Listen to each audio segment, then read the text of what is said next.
हम लोग श्रीमद् भागवतम के तीसरे स्कंद के 28वें अध्याय के 30वें श्लोक को ही पढ़ेंगे। हम लोग इसमें यहाँ पे भगवान के सुंदर मुख के ऊपर ध्यान करने के बात को सुनेंगे। बहुत सुंदर श्लोक है, तो मेरे पीछे बोलिए। यत् श्रीनिकेतमलभि परिसेव्यमानम्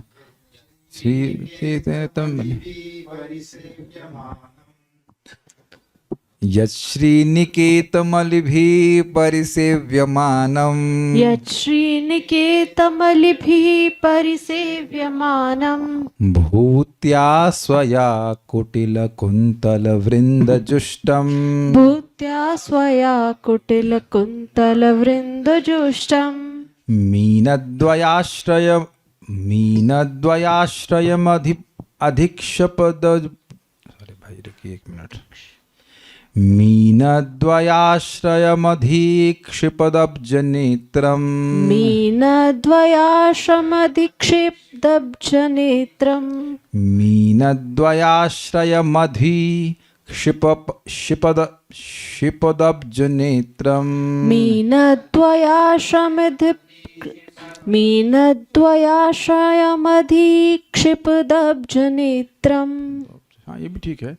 मीनद्वयाश्रयमधिक्षिपदब्जनेत्रम् मीनद्वयाश्रयमधिक्षिपदब्जनेत्रम् ध्यायेन्मनोमयमतन्द्रित उल्लसद्भ्रू ध्यायेन्मयोमयमतन्द्रित उल्लसद्भ्रू ध्यायेन्मनोमयमतन्द्रित उल्लसद्भ्रू ध्यायेन्मयोमयमतन्द्रित उल्लसद्भ्रू यच्छ्रीनिकेतमलिभिः परिसेव्यमानम् यच्छ्रीनिकेतमलिभिः परिसेव्यमानम् भूत्या स्वया कुटिलकुन्तलवृन्दजुष्टम् भूत्या स्वया कुटिलकुन्तलवृन्दजुष्टम् मीनद्वयाश्रयमधिक्षिपदब्जनेत्रम्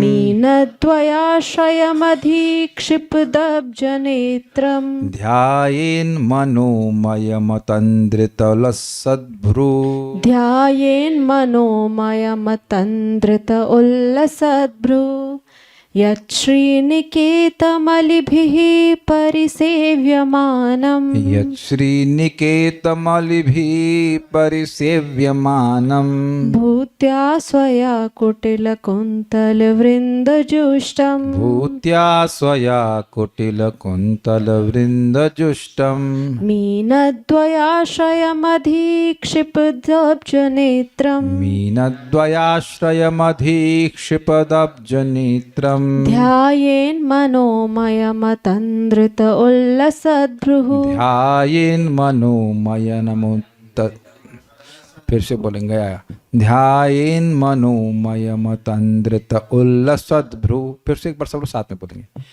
यश्रीनिकेतमलिभिः परिसेव्यमानम् भूत्या स्वया कुटिलकुन्तलवृन्दजुष्टम् मीनद्वयाश्रयमधिक्षिपदब्जनेत्रम् ध्यायेन्मनोमयमतन्द्रित उल्लसद्भ्रू।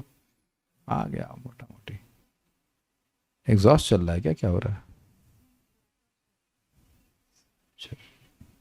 ठीक है। तब योगी भगवान के सुंदर मुखमंडल का ध्यान करता है। कैसा मुखमंडल है? जो घुंघराले बालों, कमल जैसे नेत्रों तथा नाचती भौवों से सुशोभित है। भगवान की भौवें जो हैं वो अस्थिर हैं। उसका कारण अभी आगे समझाया जाएगा। इसकी शोभा यानी छटा के आगे भवनों से घिरा कमल तथा तैरती हुई मछलियों की जोड़ी मात खा जाती। ऐसे तो समझ में नहीं आएगा, ऐसे समझिए। ऐसे समझिए मतलब कुछ कुछ समझाने का प्रयास किया गया है। देखिए इस पहली वाली फोटो में कमल दिख रहा है और बहुत सुंदर कमल है। ऑल्दो उस पे जो बीज हैं वो बहुत सुंदर नहीं लग रही हैं। That's as close the chat GPT in गो।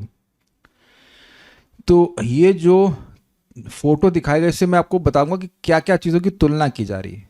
मछली दिख गई आपको? दो ठीक है, और कमल दिख गए और आपको दिख गए बीज दिख गए, भ्रमर दिख गए। तो देखिए भ्रमर भगवान, पहली बात कमल की तुलना की जा रही है भगवान के मुख से एक और भगवान की आंखों से भी, बट पहले तो भगवान के मुख से तुलना की जा रही है। तो बड़ी स्पष्ट बात है, भगवान के मुख कमल की बात हो रही है। वदनार विंदम की बात हुई थी कल नहीं परसों हुई थी, तो उसी वदनार विंद की बात हो रही है और भगवान के मुख कमल की बात हो रही है। तो भगवान के मुख की तुलना की जा रही है कमल से। एक क्लियर हुआ? जैसे कमल के ऊपर भ्रमर मंडराते हैं, आप देख सकते हैं कि भगवान के मुख के ऊपर क्या आ रहा है, भगवान की अलकावली, और ये बहुत सुंदर लग रहा है।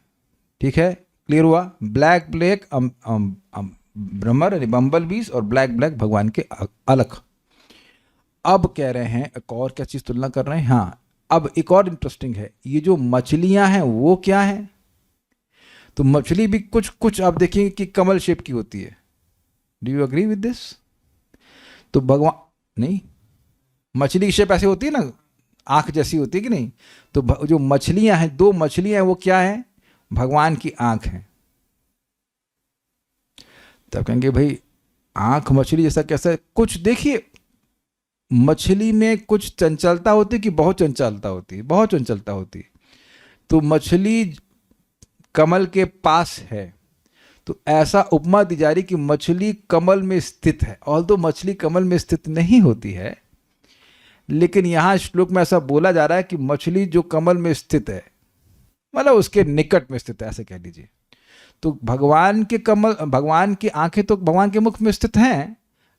नियरनेस की दृष्टि से कहा जा रहा है कि मछली जैसे कमल के निकट है, तो मछली पास में हो, कमल का अपना सौंदर्य है और कमल के ऊपर भंवरे हैं, तो ऐसी सुंदरता हो, तो ऐसा भगवान का मुख कमल है, उसके ऊपर है भगवान की अलकावली, मतलब बाल, जो बाल कहेंगे क्या, लटे कह लीजिए, लट, और भगवान की आंखें जो हैं वो मछली के समान है। मछली नहीं के समान नहीं बोला जा रहा है, ये कहा जा रहा है कि भगवान की जो आंखें हैं वो मछली के सौंदर्य को, भगवान का मुख कमल, कमल के सौंदर्य को, भगवान की अलकावली, इस भ्रमर के सौंदर्य को तिरस्कृत कर रही है, तुच्छित कर रही है। समान नहीं कहा जा रहा है। कुछ समझ पा रहे हैं? तुलना नहीं की जा रही, कह रहे हैं कि भगवान का जो सौंदर्य है, भगवान के मुख, ये एक अर्थ बता रहा हूं आपको, भगवान के मुख का जो सौंदर्य है वह कमल के सौंदर्य को कुत्सित कर रहा है, तिरस्कृत कर रहा है। भगवान के चेहरे पे जो अलकावली आ रही है, अलकावली बोलेंगे ना, अलकावली, वो अलग जो है ना, वो भवनों का सौंदर्य वह उसको कुछ नहीं है। और भगवान की आंखें जो हैं, वो जो मछली का सौंदर्य कहा जाए, मछली जो है वहां पर उसको तिरस्कृत कर रही है। उम्मीद है कि ये तुलना नहीं की जा रही है, ये समझाया जा रहा है कि भगवान का सौंदर्य इतना ज्यादा है कि इस जगत की कोई भी वस्तु जो उसको तिरस्कृत कर रही है, ये बात बोल रहा है। हो गया क्लियर? मतलब क्लियर मीन सेंस एक धारणा पकड़ बन रही है, उसके बाद आगे देखते हैं और भी इसमें अर्थ आएंगे भी। तो ऐसे भगवान का ध्यान करना चाहिए। यथ यानी जो मुख कमल स्वया भूत्या, अपनी भूति के द्वारा, मतलब अपनी शोभा से। अच्छा, ये भूति शब्द कहीं और सुना है आपने? विभूति, और विभूति का क्या अर्थ समझते हैं आप? ऐश्वर्य, वेरी गुड, और शक्ति। तो अब कमल का शक्ति क्या होती है? लोगों को जलाना। हाँ, राधिका पर वो पैसा मिलता है क्या हाँ बोलने का? सोच रहे हैं कि मैं क्या बोल रहा हूं? कमल जलाता है लोगों को। हाँ अच्छा, हाँ सही कह रहे हो। अरे भैया, कमल का सबसे ठंडक, तो आप मक्खन मतलब जो ठंडा करती हैं रस वस, तो सब कमल से ही होता है। कमल ठंडा देता है, ठंडक मुख्य गुण नहीं है, मुख्य चीज है उसका सौंदर्य है। आप गलत नहीं बोल रहे कि वो शीतलता भी देता है, लेकिन आप कमल को ठंडा करने के लिए तो घर में फ्रिज क्यों रखी हो? कमल ले आओ ला करके, उसमें सब्जी भर दो सारा। मुख्य जो उसकी विभूति है उसका सौंदर्य है, कोमलता भी है, लेकिन अब मुख्य चीज देखिए, कोमल तो अन्य फल क्या कहते हैं, कोमल तो तुरई भी होती है। आप खाए हमारे तुरई की सब्जी बनी, बड़ी कोमल कोमल सब्जी बनी, वो कौन सी दबा चबाने में बड़ा कठिन होता है। गलत तो नहीं कह रहे हैं, आप समझिए what attracts you in the first sight, इसे कहना चाहिए सौंदर्य है। अभी अब समझा दूंगा मैं आपको, बात नहीं चलिए। फोटो भवन का वो देना, गुलाब दीजिएगा जो हमने अर्पण किया। इंग्लिश रोज की विभूति क्या होगी, थोड़ा समझिए। विभूति, विभूति मीन्स स्पेशल, एक शक्ति की बात कर रहा हूँ। अभी मैं आपको एक फ्लावर दिखाऊंगा, समझ में आ जाएगा। और दूसरा वो येलो वाला फ्लावर भी दे दीजिएगा, या चलेगा। और एक रजनीगंधा दे दीजिएगा। हाँ, अभी 3 फ्लावर समझ में आ जाएगा मैं क्या बात कर रहा, ये लाइए। अभी थोड़ा सूख गए हैं सुबह के, बट स्टिल। अब आप विचार कीजिए कि ये इंग्लिश रोज है, इसकी विभूति क्या है? बहुत अच्छी सुगंध आती है इसमें, है ना। सुगंध इसकी विभूति है ही नहीं।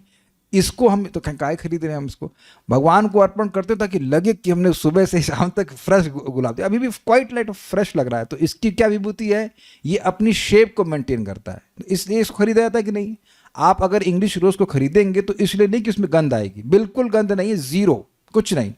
लेकिन ये यथावत रहता है, मतलब पता नहीं कब से क्या आया होगा। हमारे पास भी ये तीसरा दिन हो गया उसको, मतलब फ्रिज में रख लेते तो ये चलता है काफ़ी दिन। तो ये इसकी विभूति है कि देखने में थोड़ा सुंदर लगता है, सुर्ख लाल लगता है। एक चलिए, अब ये तो सूख गया है, इसको कुछ कुछ कहते हैं, तो बहुत सूख गया है। इसमें क्या कहते हैं इसको? गेंदा नहीं है, गुलदाउदी भी नहीं है, बट सम फ्लावर। अभी आजकल मार्गरेट बोलते हैं, कुछ बोलते हैं, आई नो समथिंग। अभी तो थोड़ा सूख गया, लेकिन ये भी पूरा होल्ड करता है खुशबू, 1-2 कौड़ी नहीं, कुछ बहुत ऐसी कोई बहुत प्लेजेंट खुशबू नहीं है। अच्छा ठीक है। और इसे क्या कहते हैं? इसे कहते हैं गुलदाउदी।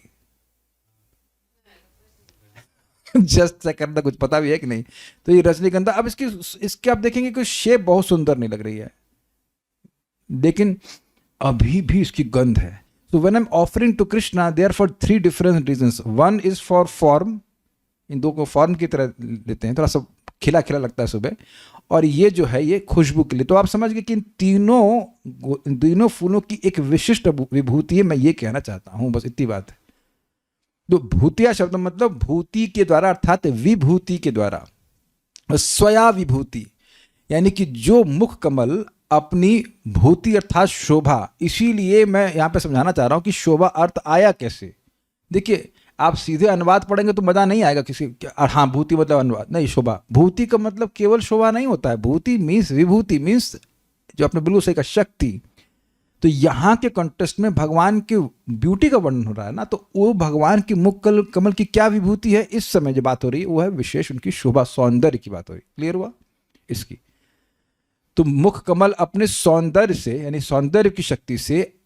अब देखिएगा, अब यहां तक रुक जाइए। उसके बाद बात आ रही कमल की।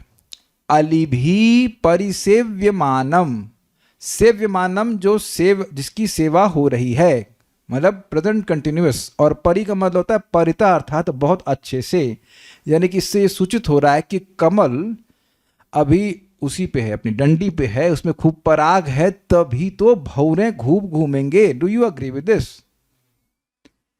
अगर कमल सूख जाता है या कमल कहीं और पड़ा हुआ तो वहां भौरे बिल्कुल भी नहीं आते। क्लियर हुआ? इसका मतलब है कि जिस कमल से तुलना की जा रही है, जिस कमल को इंगित किया जा रहा है, वो कमल जल में है, खूब पराग है, इसलिए वहां बहुत सारे भौरे उसकी सेवा कर रहे हैं। अब सेवा कहेंगे, भौरे क्या सेवा कर रहे हैं? भौरे उसका सेवन कर रहे हैं। सेवा नहीं कर रहे हैं, सेवन कर रहे हैं। सेवन मीन्स उसको, उसके पास है उसका, या फिर कह सकते हैं उसको गाना सुना रहे हैं, मतलब बेसिकली दे आर उसके अराउंड घूम रहे हैं, आकर्षित होकर के उसकी सेवा कर रहे हैं। अब ये देखिए, शब्द बड़े मजेदार हैं। कमल के आसपास घूम रहे हैं, ये कह देते तो मजा नहीं आता। बोल क्या रहे हैं? कमल जो कि भौरों के द्वारा सेव्यमान है। जैसे कोई राजा है तो उसके चेले आसपास मंडराते रहते कि नहीं, उसे मानो गुणगान कर रहे हो, मानो क्या गुणगान करते रहते हैं, हमारे राजा की जय हो, जय हो, जय हो।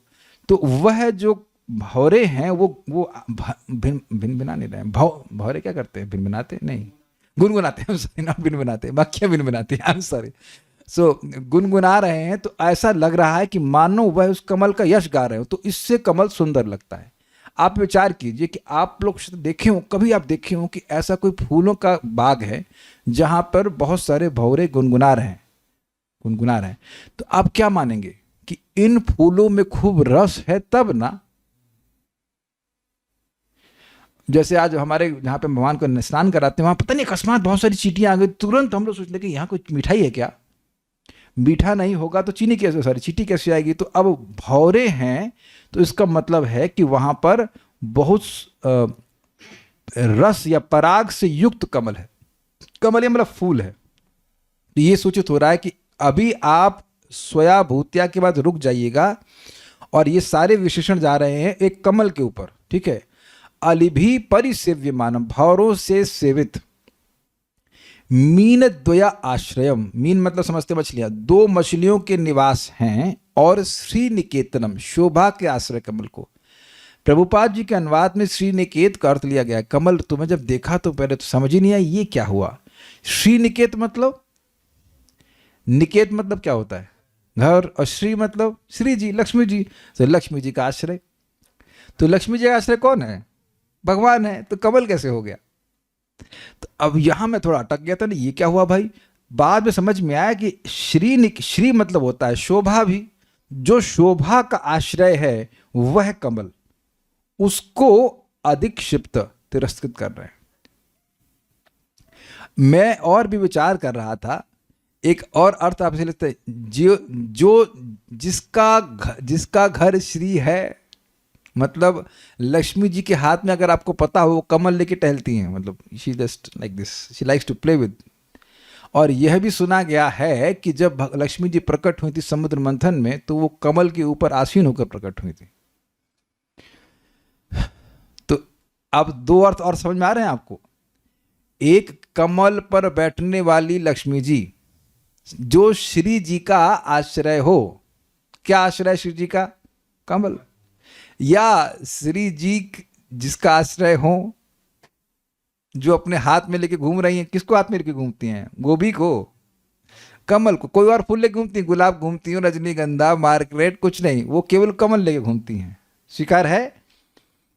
तो ये आपको विश्वास ना हो तो आप 10th कैंटो का कौन सा चैप्टर है, पूतना का वध है, 8th चैप्टर है, if I am not wrong, ये आगे पीछे है, तो वहां पर वो कमल लेके घूम रही थी श्री जी, मतलब लक्ष्मी जी, अर्थात लक्ष्मी जी का रूप लेकर के पूतना जी। तो वो सोचे अच्छा अच्छा लक्ष्मी जी आ गई हैं, कमल हाथ में लेकर के, लगता है अपने पति नारायण को ढूंढ रही हैं। वो तो अब लक्ष्मी जी क्या करेगी वो तो थोड़ा समय बताएगा, बट ये कुछ अर्थ डेरिवेशन समझ पा रहे। Shri Niketanam is equals to Kamal, 3 derivation को बताए मैंने। एक जो शोभा का आश्रय हो, एक जो लक्ष्मी जी के हाथ में हो, या जो लक्ष्मी जी जिस पे बैठती हो, जिससे जिसमें लक्ष्मी जी प्रकट हो। तो अर्थ तो इक्वलेंट टू कमल ही आएगा, लेकिन अलग अलग तरह से डिराइव कर सकते हैं आप। मैंने बताया था ना, श्लोक के बड़े डायमेंशंस हैं। श्री निकेतनम का सिंपल अगर अर्थ लें यहाँ पर, तो शोभा के आश्रय कमल को बेसिकली। अधिक क्षिपत, क्षिपत मतलब फेंक देना। प्रक्षेपण सुना है आपने? प्रकृष्ट रूप से फेंकना। प्रक्षेपास्त्र सुना है आपने?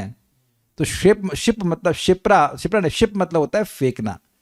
तो अधिक्षिप मतलब दूर फेंकना। अरे ये तो भगवान के मुख कमल के आगे तो भी कमल किसी काम का नहीं। अच्छा, एक इंटरेस्टिंग बात है कि क्या मछलियां कमल क्या मछली का आश्रय है? कमल तो मछली का आश्रय नहीं है, लेकिन ऐसा समझ में आ रहा है कि मछलियां उस कमल के आसपास मंडराती होंगी, ये समझ में आता है। हमने इतना गौर से नहीं देखा है, लेकिन ऐसा होता ही होगा। कमल की जहां पे नाल है उसके पास में ही ये मछलियां मंडराती होंगी। तो क्योंकि भगवान की आंखें चंचल हैं इस दृष्टि से, और कुछ कुछ आकृति, लेकिन ज़्यादा सविचीन लग रहा है चंचलता की दृष्टि से, भगवान की आंखों की तुलना मीन द्वय, तुलना नहीं, भगवान की आंखें जो हैं वो उस मीन द्वय को अर्थात मछलियों को तिरस्कृत कर रही हैं। ये बात है चंचलता की दृष्टि से। सौंदर्य तो है ये चंचलता भी। तो ये हैं। अब आ गए वापस, और तिरस्कृत कर रहे हैं। और जो पहले थोड़ा फिर से वापस समझते बात क्या हुई।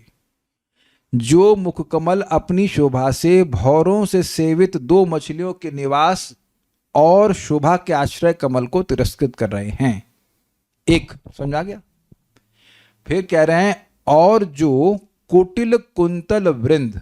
अब यहां भगवान के मुख कमल की बात हो रही है। घुंघराली, कुटिल मतलब होता टेढ़ा, कुंतल वृंद मतलब समूह, और कुंतल मतलब अलग। लेकिन घुंघराली अलकावली से जुष्टम अर्थात सुशोभित है। तो जो भगवान की अलकावली है वो किसको तिरस्कृत कर रही है? वो तिरस्कृत कर रही है बम्बल बीज को, भ्रमरों को कर रही है। ठीक है,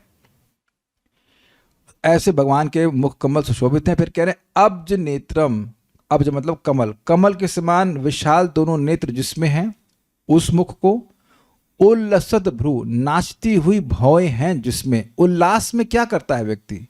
डांस करता है कि नहीं? जब कोई व्यक्ति उल्लासित होता है तो ऐसे गर्द अपने कंधे को नीचे झुका करके, सर नीचे झुका करके नहीं चलता है। आपने देखा है जब से किसी का सिलेक्शन हो जाए या मिडिल क्लास में जब सैलरी आती है तब घुस जाते हैं। और जब आखिरी आखिरी दिन होता है 30 28 29, अरे भैया अभी बात मत करो, हाथ बड़ा तंग है, लेकिन भाई फर्स्ट और सेकंड थोड़ा सा उल्लास आ जाता है मन में। तो जैसे ही उल्लास की बात होती है तो आप जान रहे हैं वहाँ कोई एक्शन होगा, कोई मूवमेंट होगा, है ना।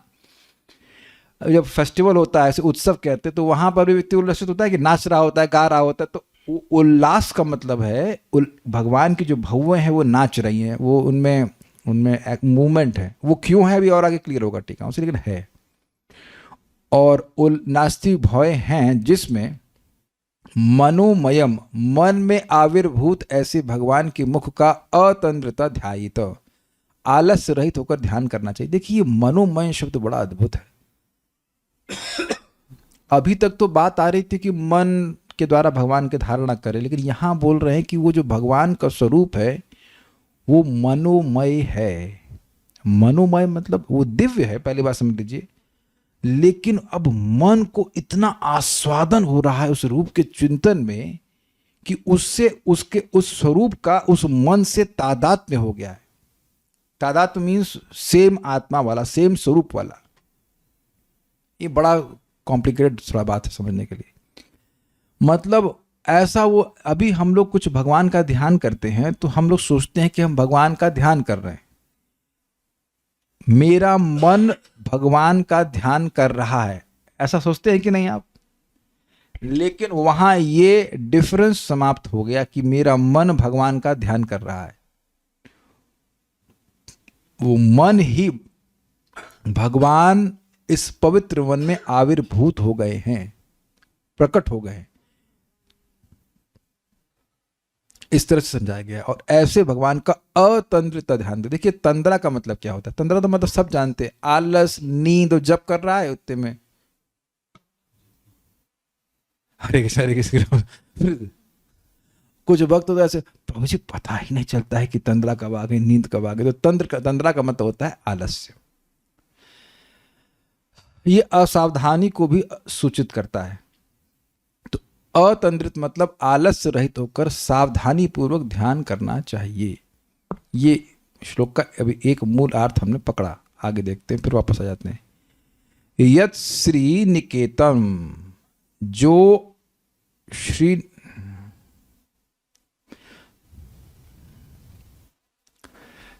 जो यत मतलब जो भगवान का मुख, श्री निकेतम अर्थात शोभा के आश्रय कमल को जो अलिभि परिसेव्यमानम, जो भ्रमरों के द्वारा परितः सेव्यमान है, उसको स्वया भूत्या अपनी शोभा के द्वारा कुटिल कुंतल वृंद जुष्टम, कुटिल मतलब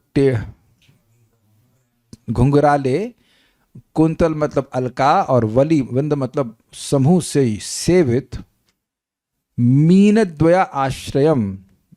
अब ये मीन द्वय आश्रम जो है ये विशेषण है कमल का, जो दो मछलियों के आश्रय हैं, उनको अधिक क्षिप्त, उनको तिरस्कृत कर रहा है। भगवान का मुख इसको, इस कमल को तिरस्कृत कर रहा है। अब्ज नेत्रम, भगवान के नेत्र कमल हैं, ऐसे भगवान का जो उनका स्वरूप मनोमय है उसको अतंद्रित ध्यान, उसको आलस रहित होकर ध्यान करना चाहिए। भगवान की जो भौवें हैं वह उल्लसित अर्थात चंचल हैं, ये कहा गया है।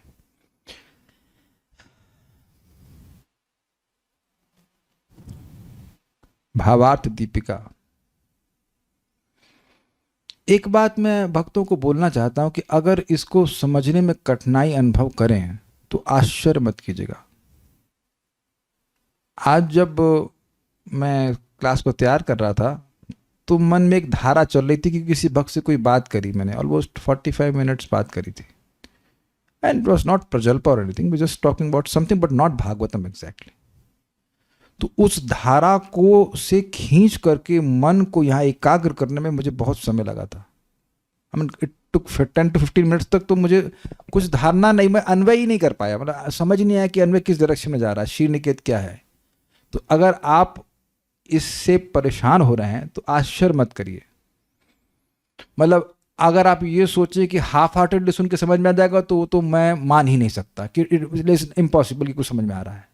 बैठ करके भी सुन रहे हैं तो मैं डिस्करेज नहीं करूंगा, लेकिन आपके मन को आपको एकाग्र करना पड़ेगा। बहुत सारी बात इधर जाएगा उधर जाएगा, फिर आपको फोकस करना पड़ेगा, तब समझ में आएगा, ये बात है। लेकिन इतना जरूर देखता हूं कि मन जब श्रीमद् भागवत में लगता है, विचार में लगता है, वी आर एब्सोल्युटली हैप्पी।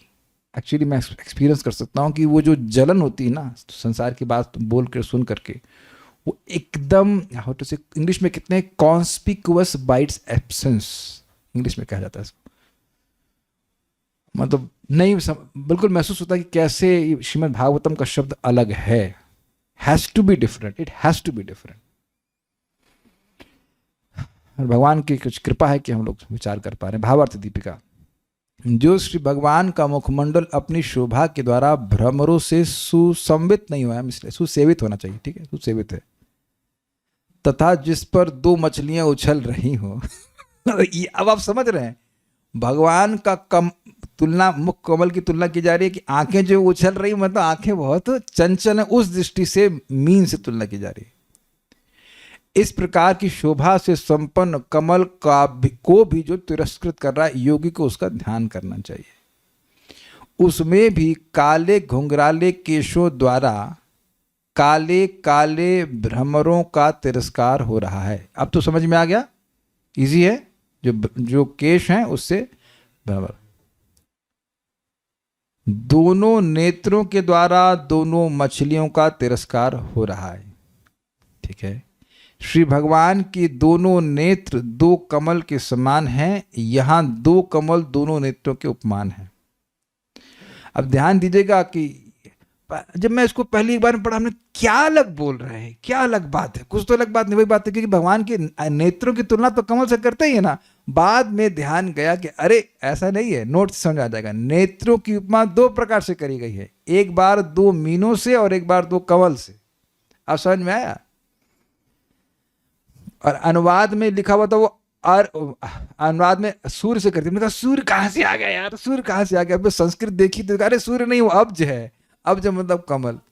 तो ऐसा नहीं कि अनुवाद करने वाले गलती नहीं करते हैं, they made lot of mistakes, but anyways. तो यहां पर भगवान के नेत्रों की दो लोगों से तुलना क्यों करी गई है, क्यों करी गई है वेदवाद नहीं, बताइए।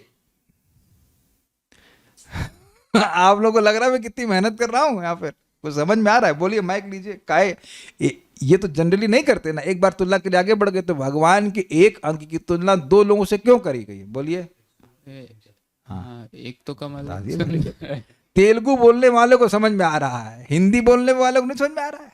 हाँ, तो एक बार सुंदरता की तुलना की गई है, इसलिए तुलना करी गई है कमल से, और एक बार चंचलता की तुलना करी गई है, वो तुलना करी गई है मीन से, आंखों से। ऐसे नहीं बेटा, ऐसे नहीं करते, ठीक है, ओके। श्री भगवान के मुखमंडल पर विराजमान उनकी दोनों भौवें उल्लसित हैं। इस तरह से श्री भगवान के मुखमंडल का मन में धारणा करके बिना किसी आलस्य के ध्यान करना चाहिए। ये हुआ, आगे बढ़ते हैं। सारार्थ दर्शनी, यत श्री निकेतन समस्त सौंदर्य के एकमात्र आश्रय जो वदनार विंद। अब देखिए, अब ध्यान दीजिएगा कि श्री निकेतम का अर्थ लिया गया था कमल, लेकिन यहां श्री निकेतम विशेषण ले लिया गया है भगवान के मुख का। यत श्री निकेतम, वह है भगवान के मुख कमल जो कि सारी शोभा के आश्रय। कुछ गलत है? गलत नहीं, सही है, परफेक्ट है। इसलिए ये तो अब आप समझ ही गए हैं कि अलग अलग ढंग से भागवत का अर्थ किया जाता है। नाना अशब्दे नाना अर्थ कौय, ऐसे करके महाप्रभु कह रहे हैं। पाँव को ठीक रखिएगा, अगर कठिनाई है तो कुर्सी बैठ लीजिएगा, थोड़ा सा ध्यान रखिएगा। यत श्री निकेतम मतलब जो समस्त सौंदर्य के एकमात्र आश्रय हैं। जो वदनारविंद यानी भगवान के, जो स्वया भूत्या आसान है, अपनी विभूति अर्थात शोभा के द्वारा अलिकुल से सेवित, अलिकुल से सेवित मतलब भ्रमरों के एक समूह से सेवित, और मीन द्वय के द्वारा आश्रित होने पर भी अन्य कमल की शोभा को तिरस्कृत कर रहा है, उस भगवान के मुख कमल का ध्यान करना चाहिए। ये अन्वय। तो देखिए अब यहां अन्वय थोड़ा अलग गया है, ध्यान दिया आपने। हमने श्लोक में यत को लिया था, भगवान के मुख की ध्यान करना चाहिए, जो श्रीनिकेत अर्थात श्रीनिकेतम अर्थात कमल को लिया था, जो शोभा का आश्रय है। लेकिन अब यहां कह रहे हैं यत श्रीनिकेतम, जो भगवान, उस भगवान के मुख का ध्यान करना चाहिए जो समस्त शोभा का आश्रय है, और जो अलिभि परिसेव्य मानम यानी कि जो कमल, जो भ्रमरों के द्वारा परितः सेव्यमान कमल को अपनी शोभा से अधिक्षिप्त कर देता है, और मछलियों के आश्रय कमल को अधिक्षिप्त तिरस्कृत करता है। इस प्रकार से अन्वय कर रहे हैं। तो यानी कि एक बार श्रीनिकेतम को लिया गया था कमल के साथ, और ये चक्रवर्ती बाद श्रीनिकेतम को ले रहे हैं सीधे भगवान से डायरेक्ट। कहाँ गया? यहां कुटिल कुंतल राशि के द्वारा अलिकुल का तिरस्कार और पद्म दल तुल्य नेत्र द्वय के द्वारा मीन शय का आक्षेप समझाया जा रहा है। ये भी समझा गया कि जो आंखें हैं वो सुंदर भी हैं, और चंचलता की दृष्टि से भी वह एकदम से वो मछली को तिरस्कृत कर रही हैं। तो इसी है। अब यहां वो क्या बोलते हैं देखते हैं। मनोमयम, योग परिशुद्ध मन में स्वयं आविर्भूत, अर्थात भक्त के अपने मन के साथ तादात्म्य के समान स्वादाधिक के कारण प्राप्त जो वदन कमल है, ये अर्थ। देखिए बात क्या हुआ, बात ये है मन की क्षमता नहीं है कि वह भगवान के रूप को पकड़ सके, ये आप जानते हैं। लेकिन भक्ति करते करते मन पवित्र हो जाता है, दिव्य चिन्मय हो जाता है, और भगवान का स्वरूप वहां अपने आप प्रकट हो जाता है। जैसे कि रेडियो नहीं, जैसे कि टीवी ठीक हो जाता है तो अपने आप जो स्क्रीन पर जो दृश्य वो प्रस्तुत हो जाता है। ये समझ रहे हैं आप? तो अब यहां मनोमय मतलब, मनोमय को समझने से पहले आप ये समझिए, तेजोमय समझते हैं? कौन है? आइए क्या बात कर रहे हैं? हाँ, तेजोमय। तेजोमय का मतलब जिसका तेज ही स्वरूप हो। ठीक है, कई बार समझाया मैंने। तो कौन याद आ रहा है आपको? सूर्यदेव। Very good. तो यानी जिनका स्वरूप तेज से ही बना है, ये इजी है। तो अब मैं कहूं कि जिनका स्वरूप मन से बना है, तो आप क्या बोलोगे शब्द? जिसका स्वरूप चीनी से बना, उसे क्या कहेंगे? चीनी में शक्कर में, जो भी कहिए आप। अग्रीड? तो अब पनीर को क्या कहा जाएगा बताइए? वेदवादिनी, पनीर क्या मय है? कौन सा मय? पनीरमय, दूधमय। यस, दुग्धमय। मय का मैं व्याख्या कर रहा हूं। मय मतलब आत्मा स्वरूप की व्याख्या कर रही। तो अब मेरा एक प्रश्न है, क्या भगवान मन से बने हैं? भगवान तो मन से नहीं बने हैं। जो मन से बनता है वो काल्पनिक होता है। विचार है आप ये तो इसमें तो सब लोग सेल्फ रियलाइज्ड है कि नहीं? जो भी खाना आप बनाते हो वो पहले मन में बनता है कि नहीं? आज ये बनाएंगे, मन में सब मनोमय बन गया, इधर चौंक लग गया, ये बन गया, सब बन गया कि नहीं? मनोमय होता है कि वो सब मनोमय होता। मनोमय मतलब समझना चाहिए, मनोमय इज कल्पना। आप स्वप्न देखते हो तो वो मनोमय होता है कि नहीं होता? पहले ये बता दीजिए। कितने लोगों ने अपने स्वप्न में घर बना दिया? हमें लग रहा है एक आध दो दिन में सपना जरूर आ जाएगा, घर बन गया है, वहां पे रह गए, वो क्लास हो रही है इतना डिस्कशन हुआ है कि आने वाला है, घर सपने में तो आ ही जाएगा लेकिन आप देखिए कि स्वप्न में ही कोई दुश्मन बन गया, कोई दोस्त बन गया, बिजनेस खड़ा हो गया, वो सब मनोमय है कि नहीं? जो कुछ भी वहां दिख रहा है, घर बंगला गाड़ी, जो कुछ रुपया पैसा दोस्त दुश्मन, वो सब मनोमय है कि नहीं? पहले ये समझा दीजिए। तो अब आप ये ना सोच लें, मेरा श्रोता ये ना सोच लें कि जो भगवान के रूप की वो धारणा कर रहा है वो मन की उपज है। तो इसको समझा रहे हैं चक्रवर्ती पाद कि योग से परिशुद्ध मन में स्वयं आविर्भूत, एग्जैक्टली स्फुरित, आविर्भूत मतलब प्रकट हो जाना। भगवान मन पवित्र हो गया है, इसलिए भगवान मन में प्रकट हो गए और दिव्य इंद्रियों से योगी अपने भगवान को देख पा रहा है। और देखिए बात क्या है, अगर केवल मनोमय होगा तो वैसा सुख नहीं मिलेगा। इसलिए कह रहे हैं कि स्वादाधिक के कारण इतना सुख मिले। सुखम आत्यंतिकम यत्तद् बुद्धि ग्राह्यम अतीन्द्रियम। दिव्य इंद्रियों के द्वारा व्यक्ति आध्यात्मिक सुख का अनुभव करता है। भगवान श्री कृष्ण भगवद गीता में कहते हैं। तो दिव्य सुख मनोमय नहीं हो सकता है। अगर मनोमय होता तो सपने में बड़ा मजा आ रहा होता। और हम लोग भक्ति करते नहीं, क्योंकि मन में तो मजे ले ही रहे हैं हम लोग। Is it not? कौन व्यक्ति अब मन में मजे नहीं ले रहा है? Is it not? ये हो जाएगा, वो हो जाएगा, 1000 तरह के संकल्प बनते हैं। तो मन से सुख नहीं हो सकता, वो तो अनुकूल प्रतिकूल वृत्ति बनती है मन की, या चाहे वो बुरा ऐसे करके। तो यहां जो भगवान आविर्भूत हो गए हैं मन में, वो मन पवित्र हो गया, इसलिए जो स्पिरिचुअल फॉर्म है भगवान का वो प्रकट हो गया है। और उसका तादात्म्य मतलब ऐसा प्रतीत हो रहा है कि वो मनोमय है, लेकिन वो मनोमय नहीं है। It's absolutely spiritual. भाई देखिए, इस जगत में भी हम लोग भगवान के विग्रह को मट्टी से बना हुआ या लोहे से बना हुआ देखते हैं। बना तो लोहे का है ना, तो फिर वो लोहा है। आप बताइए, इस्कॉन वृंदावन में जो विग्रह है वो तो मार्बल के बने हुए हैं। तो मार्बल पे आप इतना हजारों रुपये चढ़ा रहे हैं, चढ़ता है कि नहीं? आप बताइए। अब समझ में आ रहा है कि नहीं आ रहा है आपको बात?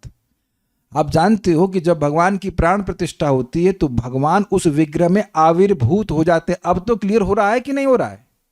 वहां पर आप पत्थर देखने नहीं जा रहे हो। आप लोग बहुत से लोग अमेरिका से आते हैं, हजारों डॉलर खर्च करके पत्थर देखने आ रहे हैं। वहां पत्थर नहीं है, मार्बल नहीं है, या वहां क्या मूर्ति नहीं है? मेरा प्रश्न ये है। वो तो अमेरिका में कौन सी मूर्ति है? Statue of liberty. वो कितना बड़ी आंटी हो, आंटी है कि अंकल है, हमको पता नहीं। आंटी है, आई थिंक आंटी है। वो आंटी कितनी बड़ी है, देखो जो वो अपना जो भी कुछ है वो इस तरह से कुछ को ज्वाला लेके खड़ी हुई है। तो वो देखने आ रहे हैं। आप बताइए, आप ऐसा करेंगे क्या? हजारों रुपए खर्च कर रहे हैं। यहाँ भी भारत में लोग कहाँ कहाँ वो बद्रीनाथ जाते हैं, जगन्नाथ जी के पास जाते हैं, लकड़ी देखने जा रहे हो आप। तो भगवान की ये शक्ति है कि भगवान मटेरियल एलिमेंट्स में आविर्भूत हो जाते हैं, प्रकट हो जाते हैं। ये तो स्वीकार्य है। तो अब यहाँ एक प्रोसेस होता है, तो उस तरह से यहाँ पर योगी का मन परिता शुद्ध, बढ़िया से शुद्ध हो गया है, तो भगवान प्रकट हो गए। इसी बात को चैतन्य चरितामृत में समझाया गया है। प्रतिमा नहीं तुम्ही साक्षात ब्रजेंद्र नंदन। तुम प्रतिमा नहीं हो, तुम साक्षात ब्रजेंद्र नंदन। और जो भक्त योग्य है उससे आदान प्रदान भी करते हैं, उसको भगवान को देखने का सुख भी मिलता है। महाप्रभु बेहोश हो गए थे, महाप्रभु जगन्नाथ जी को देख के बेहोश हो गए थे कि नहीं? तो अगर वहां भगवान नहीं है तो वो कैसे बेहोश हो गए बताइए? और लकड़ी वकड़ी तो बहुत भी महाप्रभु देखे तो नहीं बेहोश हुए। नित्यानंद प्रभु भी बेहोश हो गए थे तब। तो वो व्यक्ति की भक्ति होती है तब वो अनुभव कर पाता है कि भगवान है। भगवान तो वहां पे हमेशा से है। I hope you are getting the point. तो मनोमय कहने का मतलब है कि लग जरूर रहा है कि मन वाले हैं, लेकिन मन वाले भगवान नहीं है, क्योंकि ऐसा स्वाद का अनुभव कैसे होता? थोड़ा समझिए। जैसे अगर कोई फल है, वो एकदम मतलब लगे फल है, लेकिन वो प्लास्टिक का फल होगा, तो क्या उसको चबाने काटने से कोई फल रस मिलने वाला है? कहने का मतलब है कि लग रहा है मनोमय, लेकिन अगर मनोमय होता तो इतना स्वाद क्यों मिलता? जो असीमित सुख योगी को मिल रहा है, उससे ये सूचित हो रहा है कि भगवान स्वयं आविर्भूत हुए, ये कहा जा रहा है, यद्यपि वो मन में आविर्भूत हुए। ये टॉपिक, ये पॉइंट आपको उम्मीद है कि समझ में आ गया हो कि वो मनोमय मूर्ति नहीं है, साक्षात भगवान ही आविर्भूत हुए हैं, जिसका कि योगी ध्यान कर रहा है। क्लियर हुआ ये बात? थोड़ा विचार कीजिएगा। हमने तो जितना हमारे पास सामर्थ्य था समझने का, समझाने का, आपको बता दिया। ये शब्द बहुत इंपॉर्टेंट है। प्रभुपाद इस बात को आगे समझाते भी तात्पर्य में कि जो भक्त हैं वो कल्पना नहीं कर रहे होते हैं भगवान के रूप की ध्यान करने की। ठीक है। उल्लसत भ्रू, ये बड़ा सुंदर है। अपने भक्त जनों के प्रति कृपा के द्योतन में होता है प्रकाशन के निमित्त उल्लसित हो रही है भ्रू युगल, जिसमें ऐसे वदनार विंद का ध्यान करना चाहिए। मतलब भगवान के जो भवें हैं वह उनका जो संचालन है, संचालन जैसे मूवमेंट है, वो ये सूचित करता है कि भगवान अत्यंत कृपा करना चाहते हैं अपने भक्तों के ऊपर। आप किसी भी वक्ता को देखिए, श्रोता को देखिए, वो ऐसे बस अपने भवों को स्थिर करके नहीं रखता है। अगर कोई बात समझ में नहीं है, ऐसे करेगा आपके इमोशंस में भावों का जो रोल ना हो तो आप जरा हाथ खड़ा करना। आप समझ रहे हैं कि आप लोग मुझे देख रहे हैं, बट आप अगर ऐसे नोटिस नहीं करते होंगे, हम नोटिस नहीं करते, लेकिन आप देखो कि अगर किसी से आप बात करो तो मान लो उसे कोई बात समझ में नहीं आएगी तो भावों से ऐसे करे, क्या बोली तो ऐसे करेगा तो आप देखेंगे कि जो मन के भाव हैं वो भी तो भावों से प्रकट होते हैं कि नहीं होते। मैं खाली इतना बता रहा हूं बस, क्योंकि ऐसे समझ में नहीं आता कृपा कैसे भावों से सूचित हो जाएगी। भाई कृपा तो मन में उदित हो रही है ना, तो मन के भाव जो हैं वो भावों से उदित, भावों से प्रकाशित हो रहे हैं। द्योतित मतलब प्रकाशित हो रहे हैं, तो प्रकाशन करने के कारण उल्लसित हो रही मतलब चंचल हो रही हैं। आप किसी बच्चे को लॉलीपॉप या कुछ जो उसे खाने के लिए अच्छी वस्तु हो तब देखिए उसे ओ और या बच्चे छोड़ दीजिए, आप पंगत में बैठे हो इस्कॉन वृंदावन पहुंच जाइए, फीस्ट हो और जो एकदम लास्ट में होता है उसकी भूमि देख के संचालित कब आए उसको बेचारे को डर ही रहता है कि उस तक पहुंचते पहुंचते रसगुल्ला निश्चित समाप्त हो जाएगा। बड़ा संचालन रहता है, तो उसके मन में जो एंजाइटी होती है वो उसके बहुओं से दिखती है। अब हम उससे अधिक समझा नहीं सकते, बाकी आप नोटिस कर लेना अपने आसपास। कोई गुस्सा होता है तो उसके भवें कैसे किस प्रकार की हो जाती हैं, तो आप देख सकते हैं कि जो भाव है वो आंखों के भवों के ऊपर भी आता है।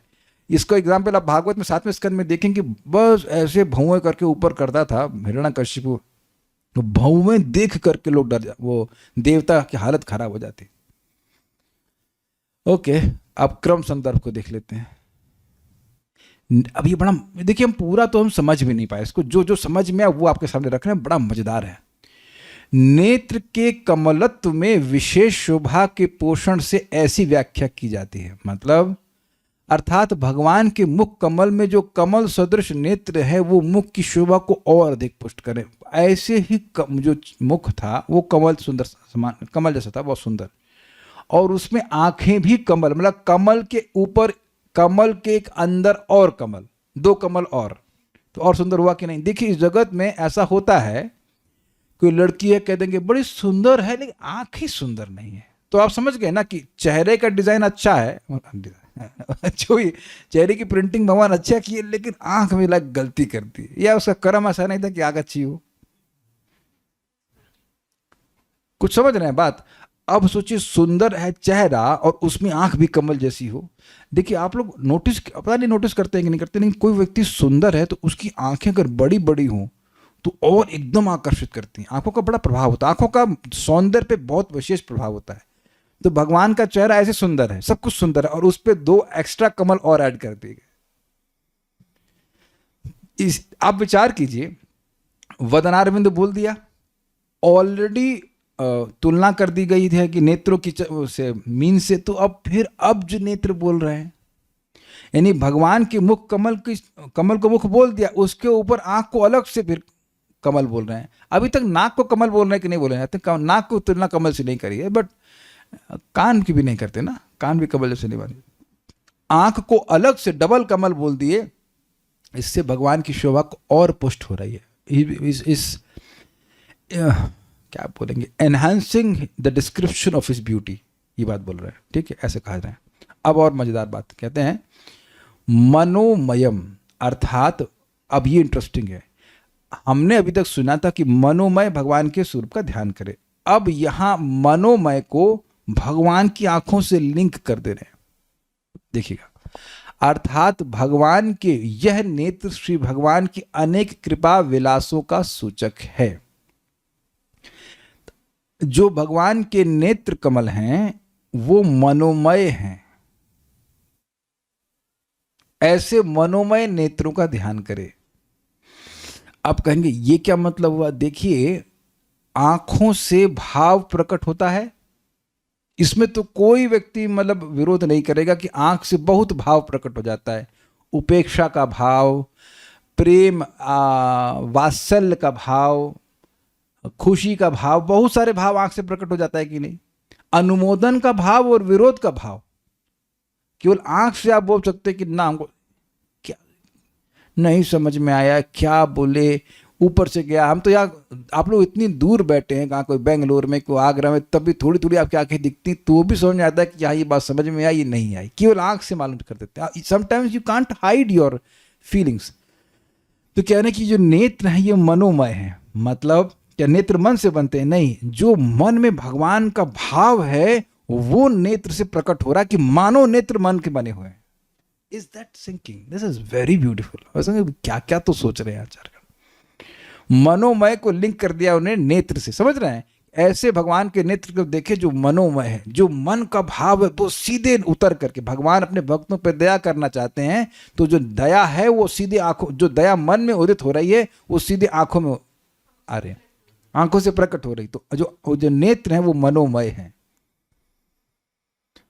मतलब जो मन का धर्म है वो उस नेत्र में प्रकट, नेत्र के द्वारा प्रकट हो रहा है।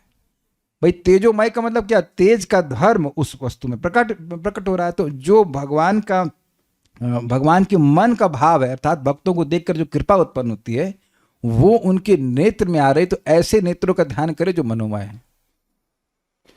हाँ, देखिए इसको आप लोग जब समझे ना तो ऐसे ग्रहण कीजिएगा जैसे छोटे बच्चे होते हैं ना, वो जो एक एक टुकड़ा करके रोटी खाते हैं, ये खा लो बेटा ये खा लो, ऐसे ही समझिए, ऐसे आस्वादन कीजिए। आपको कोई पूरी पिक्चर समझा पाऊँ तो वो पिक्चर हम भी नहीं देखे हैं, हम तो जितना है उतना समझ रहे हैं, उसको आस्वादन करने का प्रयास कर रहे हैं। आगे देखते हैं, अभी छोड़िए अभी और आगे भी। अथवा भक्तों के हृदय में अनेक भक्ति विलासों से आविष्ट, अर्थात भगवान के सुंदर मुख को देखकर विभिन्न भक्तों के मन में विभिन्न प्रकार के भाव उदित होते हैं। ऐसे मुख का ध्यान करें, मतलब अब यहां पर मनोमय को ले लिया, लिंक कर दिया मुख से। तो एक जगह क्यों नहीं लिंक कर रहे हैं? क्योंकि भागवतम है, इसलिए एक जगह लिंक नहीं होगा, अनेक जगह लिंक होगा। नेत्र को मनोमय से लिंक कर दीजिए, या भगवान के मुख को आप मनोमय से लिंक कर दीजिए। मुख कैसे मनोमय है? भगवान के भक्त अलग अलग भाव से युक्त हैं कि नहीं? तो भगवान का वही मुख देख करके भक्तों के मन में अलग अलग प्रकार के भाव उदित होते, इसलिए मनोमय उस मुख को देखे। कुछ समझे? मनोमय मतलब भक्त भगवान को देखते हैं तो जिसका जैसा संबंध होगा वैसा ही, भाई मेरा दोस्त कितना प्यारा है, मेरा प्रीतम कितना प्यारा है, मेरा बच्चा कितना प्यारा है। तो भगवान के भक्तों में अलग अलग भावों को उत्पन्न कराने वाले भाव विलासों से युक्त हैं, उस मुख को देखे। अथवा दूसरा है, भक्तों को देखकर भगवान के मन में विभिन्न प्रकार के भाव उदित होते हैं, तो वो भी है, वो भी सत्य है। ऐसे मुख को देखे। भाई ये आप जानते हैं, ये तो देखा गया है कि आप मतलब किसी शादी में गए या पार्टी में गए तो अलग अलग लोगों से मिल रहे हैं, तो आपके मन पर अलग अलग भाव आते हैं। किसी को समझ में आया, जो नहीं, जिसको नहीं समझ में आया या तो परम विरक्त है या तो किसी पार्टी में गया नहीं है। या अरे कुछ नहीं, सब्जी मार्केट में चले जाइए तो अगर आप ऐसे ग्राहक को जो ज़्यादा मोल भाव नहीं करता तो वो कितना खुश हो जाता है जैसे उसको दामाद आया हो। हमको देख के इतना खुश होते सब्जी वाले, जानते हैं कि इनको बोलेंगे 50 रुपए किलो तो अब दाम पिच नहीं करेंगे, लेके चले जाएंगे। आई जस्ट डोंट, मतलब सब्जी ठीक है, इतना कौन, 15 मिनट का टाइम है, वापस एक क्लास भी नहीं होती, इतना कौन दिमाग का लगाया, चल ले भाई तू 2 रुपये एक्स्ट्रा ले ले, कोई दिक्कत। दे लव मी लाइक एनीथिंग। सब लोग हाँ प्रभु जी हरे कृष्ण महाराज जी कुछ हम मोल भाव नहीं, इतना टाइम नहीं हमारे पास। हम ये तुलना करते हैं यहाँ से तो कम से कम हाफ रेट पे मिल रहा है ना, यहाँ 100 रुपए किलो का परवल वहाँ मिलता है 60 रुपए में, तो अब उसमें क्या उसको जान लेंगे क्या 2 रुपये कम करा, ले भाई दे दे तो कोई दिक्कत नहीं। So what I am saying कि बहुत से लोग होते हैं जो अब आधा किलो लेंगे सामान, उसमें आधा घंटा खराब करेंगे, तो वो तो समझ जाती है फिर खून पिएगी आंटी या जो भी कुछ है, या कुछ माताएं जाएंगी साड़ी छाटती रहेंगी लेके कुछ नहीं आएंगे, तो वो अगली बार जाएगा तो वो उसके मन में खुशी तो नहीं आएगी ना। आप मेरी बात समझ ही रहे होंगे। मैं खाली ये बोल रहा हूँ, समझाना चाहता हूँ कि भाई जिन लोगों को हम देखते हैं उनसे हमारा जो इंटरेक्शन होता है उससे भी तो मन में अलग अलग प्रकार के भाव आते हैं। तो मनोमय मतलब भगवान अपने भक्तों को देखते हैं तो उनके मुख पर अलग अलग प्रकार के भाव आते हैं, डिपेंडिंग वो किस भक्त से अपना आदान प्रदान कर रहे हैं। और ऐसा सुंदर मुख का वह ध्यान करे जो मनोमय है। तो ये भी इस तरह से डेरिवेशन है। मतलब इस टीका के ही 2 अर्थ हैं। ये टीका लिखा गया है जीव गोस्वामी, भक्तों के हृदय में अनेक भक्ति विलासों से आविष्ट। तो जो भक्तों के हृदय में भाव है उसके अनुसार मन भगवान का अलग अलग प्रकार से दिखता है। तात्पर्य यहाँ एक महत्वपूर्ण कथन है, ध्यायेन मनोमयम। मनोमयम कल्पना नहीं है। देखिए यही बात समझा रहा था मैं आपको कि ये सामान्यतः मनोमय जो बात होती है वो क्या होती है, वो कल्पना होती है। सपना हम देख रहे हैं वो कल्पना होती है, लेकिन यहाँ मनोमय का अर्थ कल्पना नहीं। निर्विशेषवादी सोचते हैं कि योगी अपनी इच्छानुसार किसी भी रूप की कल्पना कर सकता है, किंतु जैसा कि यहाँ कहा गया है, योगी को उस रूप का ध्यान करना चाहिए जिसका अनुभव भक्तों ने किया है। भक्तगण कभी भी भगवान के किसी रूप की कल्पना नहीं करते हैं। वे किसी काल्पनिक वस्तु से संतुष्ट नहीं होते, और वैसे भी काल्पनिक वस्तु से कोई संतुष्ट हो भी नहीं सकता। भूख लगी और कल्पना कीजिए कि हम खाना खा चुके हैं तो हो जाएंगे संतुष्ट। कल्पना से कोई संतुष्ट नहीं होता। भगवान के विभिन्न दिव्य रूप हैं। प्रत्येक भक्त एक विशेष रूप को चाहता है और उसी रूप की पूजा करने के लिए भगवान की सेवा में लग जाता है। सब जानते हैं इस बात को। भगवान का यह रूप शास्त्रानुमोदित होता है। जैसा कि पहले बताया जा चुका है, भगवान के मूल रूप के 8 प्रकार के स्वरूप हैं। इन्हें मिट्टी, पत्थर, काष्ठा मतलब लकड़ी, रंग पेंटिंग, बालू आदि से भक्त अपने साधन के अनुसार तैयार कर सकता है। मन के भीतर भगवान के स्वरूप का अंकन मनोमय है, और वह भी भगवान से पूर्णतः अभिन्न है, कल्पना नहीं है। भगवान के रूप के 8 विभिन्न प्रकारों में यह अंकन सम्मिलित है। भगवान की वास्तविक रूप का ध्यान विभिन्न रूप से प्रकट हो सकता है, किंतु इससे निष्कर्ष नहीं निकालना चाहिए कि किसी को इस स्वरूप की कल्पना करनी होती है। इस श्लोक में 2 उपमाएं हैं। पहली उपमा में भगवान के मुखमंडल की तुलना कमल से की गई है। फिर काले बालों की तुलना कमल के चारों ओर गुंजरित भौरों के झुंड से की गई है, और नेत्रों की तुलना इधर उधर तैरती 2 मछलियों से की गई है। स्पष्ट है, सब कुछ व्याख्या की जरूरत नहीं है। जल में खिला कमल अत्यंत सुंदर लगता है यदि वह गुंजरित भौरों से तथा मछलियों से घिरा हो। क्लियर? भगवान का मुखमंडल पूर्ण है, उनकी सुंदरता कमल की सुंदरता को ले जाने वाली है। मुझे कोई व्याख्या करने की जरूरत नहीं, सब कुछ समझ में आ गया, पहले तो हो गया ही था। So it's very easy to understand. कोई प्रश्न किसी भक्त का है?